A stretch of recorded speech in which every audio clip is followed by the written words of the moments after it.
Hi, everybody. My name is Giselle Kowalski, and I'm the podcast producer here at Texas State University. You're watching Try at Texas State, and this is our Study Abroad edition with Nora Parkhurst. Hi, Nora. Hello. How are you today? I'm good. How are you doing? I'm great. So Nora is actually one of our digital marketing, digital media, and podcast interns here in the Division of Marketing and Communications.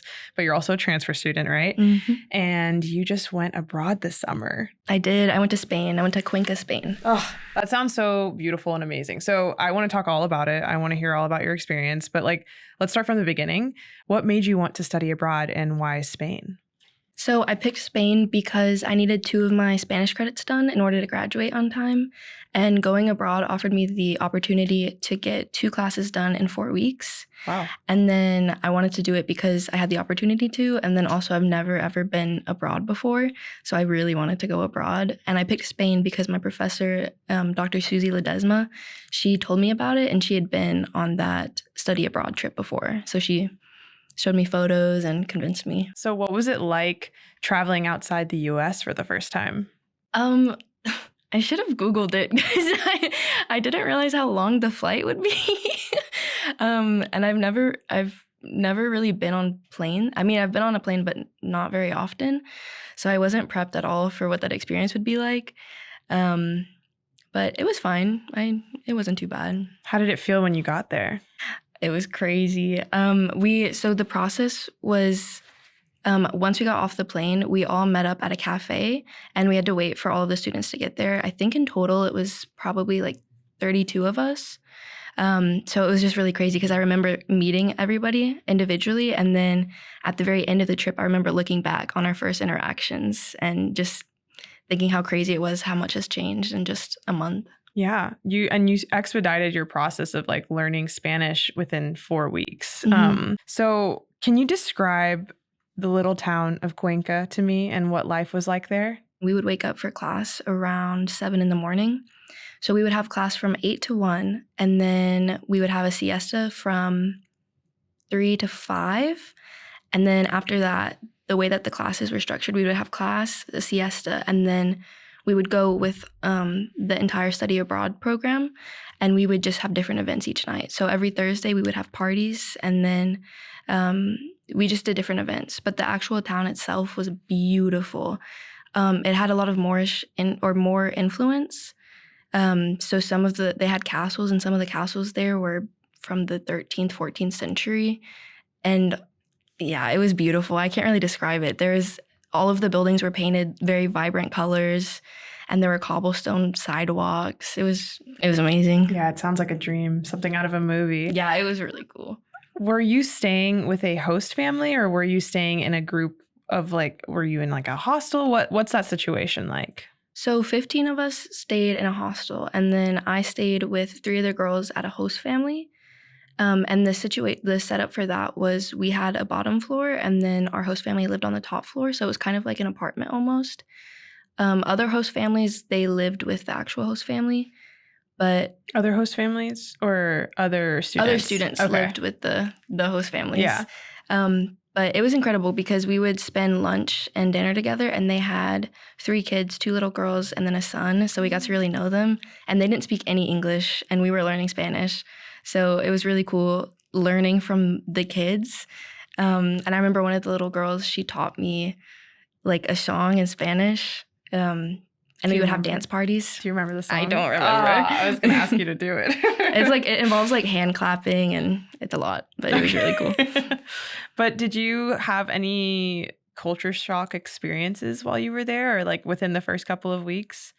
The people there are very friendly and very relaxed. So the culture shock was probably just the way things ran. It was much slower paced, and everything would shut down at 1 and then open up again around 4 or 5. So the town was very quiet during that time. But yeah, culturally it was just very different. It was much slower paced than it is here.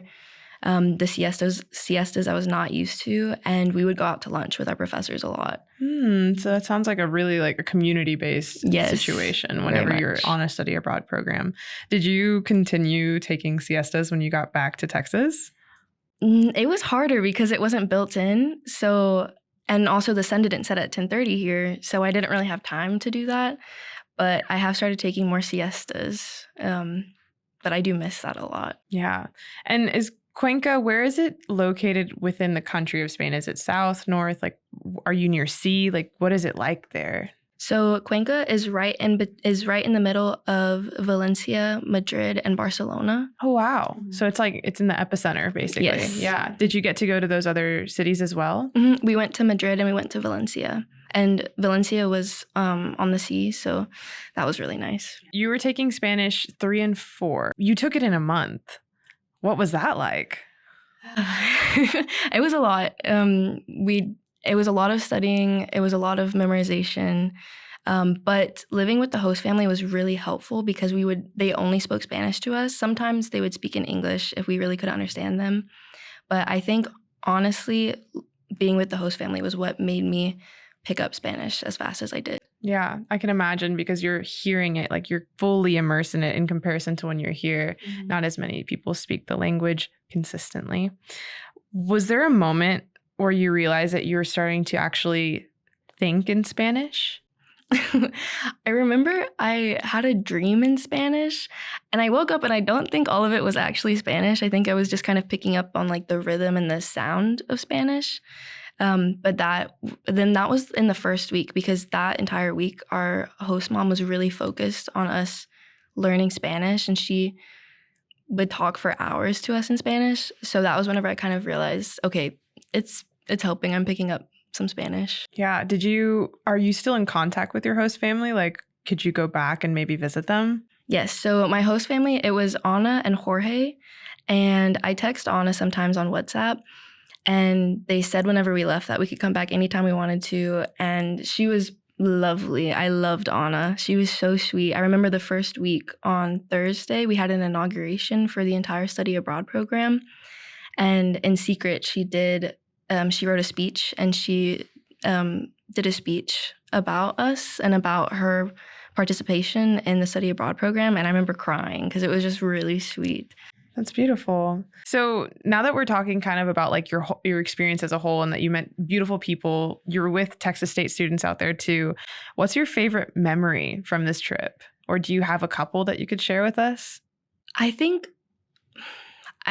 every single day was very different. And every single day I remember just being so grateful to be there and having a favorite memory from each day. I think what I think back on the most isn't even necessarily a specific memory, but it's how I felt there. Everybody was going through the same situation and experiencing the same things. And it was just incredibly warm and inviting. And I remember being so confident and comfortable there with everybody. But actually, I think my favorite memories were every time we would have a dance party. Every Thursday, the university held fiestas for us. And then the last day that we were there, we did an award ceremony. And I remember I got Mujer de la Fiesta because I was always dancing. So I love dancing with all the professors and the students. That's awesome. And so you did say that the university held them. What university were y'all doing this in partnership with? It was the University of Cuenca, but there weren't really any classes in session. It was mainly just us. And the study abroad program, there were 32 students from Texas State. There were people from Thailand, from many different universities in Thailand. And then there were people from a university in Georgia. Okay. So it was mainly just us in that university. Wow. Okay. So you had a full-on community. And did you go with anybody that you had known prior to leaving for Europe? The one girl that I knew is now my roommate, but we didn't really talk that much leading up to it. And honestly, whenever we were there, she was in the hostel, so I didn't really talk to her very much while I was there. But now, since coming back, I have so many new friends. And one of my friends, Savannah, who you know, she went on that trip with me. I met her there and we work together every day. We're planning on making our own podcast. I love Savannah. That's awesome. So you really got to build connections while you were there. You mentioned how you felt really warm and confident while you were there. Was there like a specific moment where you felt confident in yourself or very proud of yourself for doing something? I just remember every time we would have one of the fiestas, I remember the professors would come up to me and say like, come on, get everybody dancing. And I remember I would go and kind of be the hype man. And I remember anytime I would come, because in Spain, it's really formal. People like to dress up in Spain, which I miss. So I got all these like really beautiful gowns. And I remember anytime I would come out in one of the gowns, my friends would be like, okay, and hype me up. And I don't know, that plus just feeling really comfortable in my skin. Yeah, it was just a really beautiful environment there. I love that. I didn't know all of that because you were working here at the time. And I feel like when you did come back, you were more open and outgoing. And I didn't really realize that it was because you had done kind of like this life-changing experience. Yeah, and it was interesting because I feel like that's how I act a lot with friends and people that I've known for a long time. But I feel like day to day, I'm kind of a little bit more introverted and a little bit more shy. But yeah, being over there, like the very first day, I felt welcome there, and I felt like I had friends from day one. And yeah, I think I carry that with me still. Like I feel way more confident post study abroad. Wow, I love that. So I feel like this is a great segue to ask if someone is on the fence about, do I do study abroad while I'm here at Texas State? Do I not? What would you tell them? Do it. Do it. If you can do it, do it. There are a lot of scholarships that you can apply for and resources that you can look into to make it more accessible to you. But if you have the opportunity to do it and you're thinking about it, just do it. I don't think you're going to regret it at all. Yeah. And before we started recording, you had told me that you have dreams to study abroad, or actually more like after graduation, you want to teach abroad. Mm-hmm. How did this experience help kind of shape that path for you? A lot of the professors that I had have traveled to different countries and have also taught Spanish abroad. And one of my professor, Professor David, he wants to come to the United States to teach English here. So I just talked to them about it and talked to them about their experiences. And they were also the ones saying, yeah, do it. Because I think just traveling and meeting new people really opens up your worldview. And yeah, it's just 100% I'm going to go abroad after I graduate. Are you going to go back to Spain, or would you like to go somewhere else? I would really love to go back to Spain, but I really want to go to Italy and Portugal and Greece. But I'm definitely going to visit Anna and Jorge again. Yeah. And to all your friends in Spain, what would you tell them if they're watching right now? I miss you guys. I really love the teaching. Like, I loved my professors there, and I really miss all my professors. So I would just say hello. And actually, one of my professors, Professor David, he commented on one of the Instagram posts that I was in, and he said something like, oh, this is great. And it made my day. That was so cute to see him comment that. I love that. Well, this showed me a lot more about just about who you are as a person. It seems like study abroad kind of like fundamentally changed you in a way that I didn't realize. So I think that's really beautiful. But thank you, Nora. Yes, I really appreciate you talking about studying abroad. Thank you so much for the opportunity. Thanks. Thank you for tuning in to this episode of Try at Texas State. We'll see y'all next time.